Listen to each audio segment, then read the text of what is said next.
بسم اللہ الرحمن الرحیم۔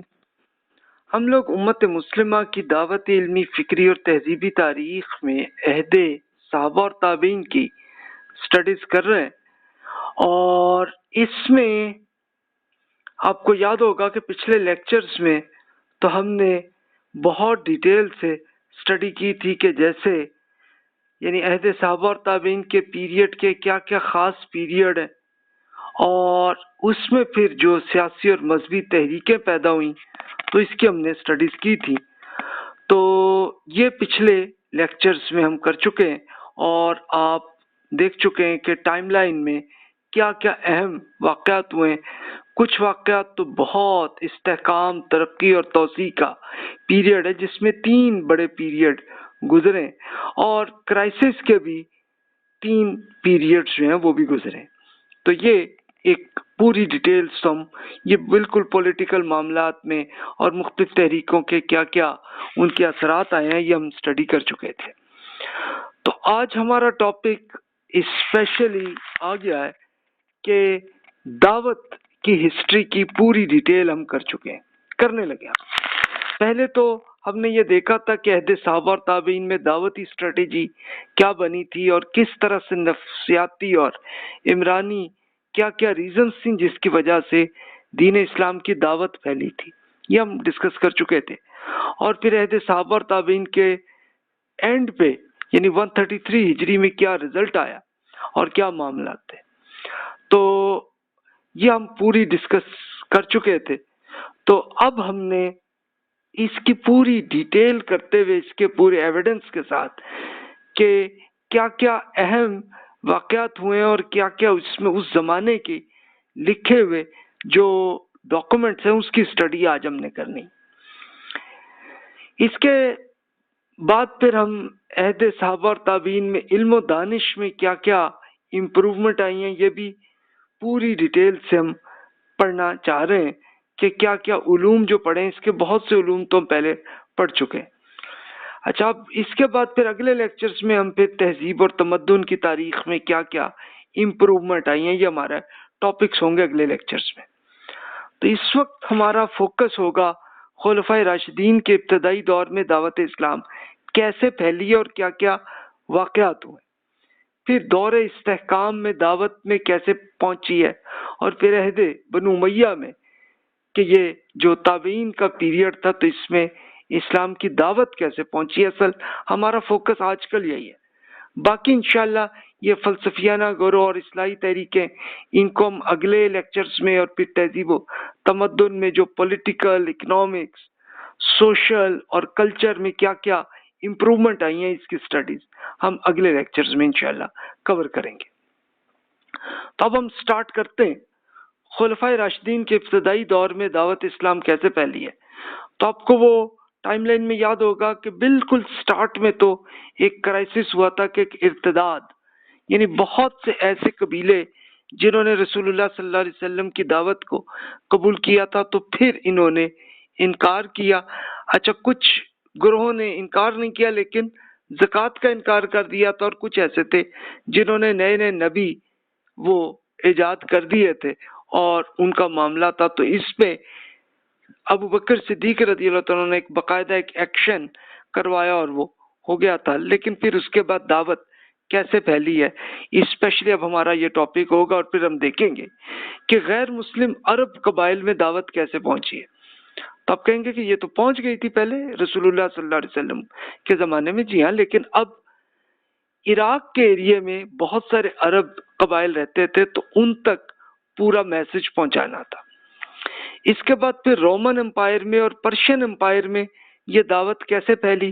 اس کے بعد پھر اسپیشلی رومن امپائر کے اندر ہی شام اور فلسطین میں کیسے دعوت پھیلی، پھر ایجپٹ میں، اور پرشین امپائر میں عراق، ایران، تاجکستان اور بلوچستان کے ایریے میں کیسے دعوت پہنچی۔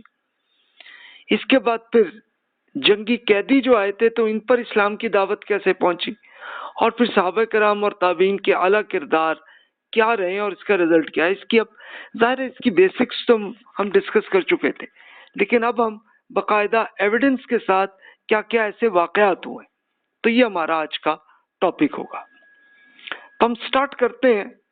پہلے ابو بکر صدیق رضی اللہ تعالیٰ عنہ کی دعوت یہ ان لوگوں کے لیے کہ جنہوں نے ارتداد کیا تھا اور رسول اللہ صلی اللہ علیہ وسلم کی دعوت کو قبول کیا تھا اور پھر انکار کیا تھا.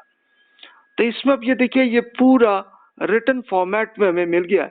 ابو بکر صدیق رضی اللہ تعالیٰ عنہ نے ایک خط لکھ کے ان سب لوگوں تک پہنچایا. اب کیسے پہنچایا؟ اس کے لیے انہوں نے اپنے ساتھیوں کو وہاں پہ بھیجا اور پھر جن مرتد جو قبیلے تھے وہاں تک پہنچے تو جن لوگوں سے پھر ملاقات ہوئی تو انہوں نے ابو بکر صدیق رضی اللہ عنہ کا خط ان تک پہنچا دیا تھا. تو ہم صرف اس خط کی اس لیٹر میں انہوں نے کس طرح ڈیٹیل میں ان کو کیا کیا میسج پہنچایا تھا وہیں سے کی آئیڈیا ہو جائے گا. تو ہم اسی کو پورا میں آپ کے سامنے یہ سنا دیتا ہوں تو آپ کو آئیڈیا ہو جائے گا. تو ابو بکر صدیق رضی اللہ عنہ کے خط کا یہ ترجمہ ہے جو میں یہاں پہ کر رہا ہوں. تو آپ نے فرمایا بسم اللہ الرحمن الرحیم. یہ خط رسول اللہ صلی اللہ علیہ وسلم کے خلیفہ ابو بکر کی جانب سے ان تمام عام اور خاص لوگوں کے لیے جنہیں یہ موصول ہو، خواہ وہ اسلام پر قائم ہوں یا اس سے مرتد ہو گئے ہوں. سلامتی ہو ان پر جنہوں نے راہ راست کی اتباع کے بعد گمراہی اختیار نہیں کی. میں اس معبود حقیقی کی حمد و ثنا کرتا ہوں جس کے سوا کوئی دوسرا معبود نہیں ہے، اور اعلان کرتا ہوں کہ اللہ ایک ہے اور اس کا کوئی شریک نہیں، اور محمد صلی اللہ علیہ وسلم اس کے بندے اور رسول ہیں. ہم اللہ کے اس پیغام کو تسلیم کرتے ہیں جو آپ ہمارے لیے آئے. جس شخص نے اس پیغام کا انکار کیا اسے ہم کافر سمجھتے ہیں اور اس سے جہاد کریں گے. فی الحقیقت اللہ تعالیٰ نے محمد صلی اللہ علیہ وسلم کو اپنی جانب سے اپنے مخلوق کے لیے بشارت دینے والا، خبردار کرنے والا اور اللہ کی جانب اس کے حکم کی دعوت دینے والا ایک روشن چراغ بنا کر بھیجا ہے تاکہ جو لوگ زندہ ہوں انہیں وہ اللہ کا خوف دلائیں اور اس طرح منکرین پر حجت پوری ہو جائے. جس نے ان کی بات مانی اللہ نے اسے راہ راست بتا دی، اور جس نے ان سے انکار کیا رسول اللہ صلی اللہ علیہ وسلم نے اللہ کے حکم سے اسے اچھی طرح سزا دے دی، یہاں تک کہ وہ خوشی سے یا بعد نخواستہ اسلام لے آیا. پھر اللہ نے اپنے رسول کو اپنے پاس بلا لیا مگر وہ اللہ کے حکم کو پوری طرح نافذ کر چکے تھے اور اس کی امت کے ساتھ مخلصانہ خیر خواہی کر چکے تھے. اللہ نے آپ کی وفات کے صاف اطلاع خود رسول اللہ صلی اللہ علیہ وسلم اور تمام مسلمانوں کو اپنی کتاب میں پہلے سے دے دی تھی. اسی کے متعلق ارشاد ہے انکا میتون وانہم میتون، بے شک آپ بھی فوت ہونے والے ہیں اور وہ سب بھی مرنے والے ہیں. اور فرماتا ہے وما جعلنا لبشر من قبلک الخلد فإن مت فهم الخالدون. ہم نے آپ سے پہلے کسی انسان کو ہمیشہ کی زندگی نہیں دی، تو کیا اگر آپ وفات پا جائیں تو یہ لوگ ہمیشہ زندہ رہیں گے؟ پھر مسلمانوں سے فرمایا تھا وما محمد الا رسول قد خلت من قبل الرسل فإن مات او قتل انقلبتم على اعقابكم ومن ينقلب على عقبيه فلن يضر الله شيئا وَسَيَجْزِي اللَّهُ الشَّاكِرِينَ. محمد بھی ایک رسول ہیں، اس سے پہلے بہت سے رسول گزر چکے ہیں. اگر وہ وفات پا جائیں یا قتل کیے جائیں تو کیا آپ لوگ الٹے پاؤں پھر جائیں گے؟ جو ایسا کرے گا وہ اللہ کو ہرگز کوئی نقصان نہیں پہنچا سکتا اور اللہ ضرور اپنے شکر گزار بندوں کو جزائے خیر دے گا. جو لوگ محمد صلی اللہ علیہ وسلم کی عبادت کرتے تھے انہیں آگاہ ہو جانا چاہیے کہ آپ وفات پا چکے ہیں، اور جو اللہ وحدہ لا شریک کی عبادت کرتے ہیں تو انہیں اطمینان رکھنا چاہیے کہ اللہ ان پر نگہبان ہے. وہ زندہ جاوید ہے، نہ اسے موت آئے گی اور نہ اونگ اور نہ نیند. وہ اپنی بات کی حفاظت کرنے والا اور اپنے دشمن سے انتقام لینے والا۔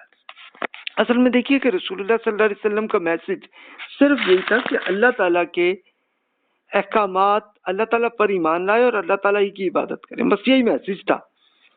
اور پھر بہت سے لوگ، اور یہ میں پچھلے لیکچرز میں عرض کر چکا تھا کہ پورے عرب کے تقریباً تمام قبائل ایمان لا چکے تھے، اور ہوا یہ کہ رسول اللہ صلی اللہ علیہ وسلم جب آپ کی وفات ہو گئی اور آپ اللہ تعالیٰ کے حضور چلے گئے، تو اس وقت پھر کچھ لوگوں نے دوبارہ انکار کر کے اپنے شرک میں آنے لگے، یا پھر انہوں نے نئے نئے نبی ایجاد کر لیے اور ان کی کرنے لگے تھے۔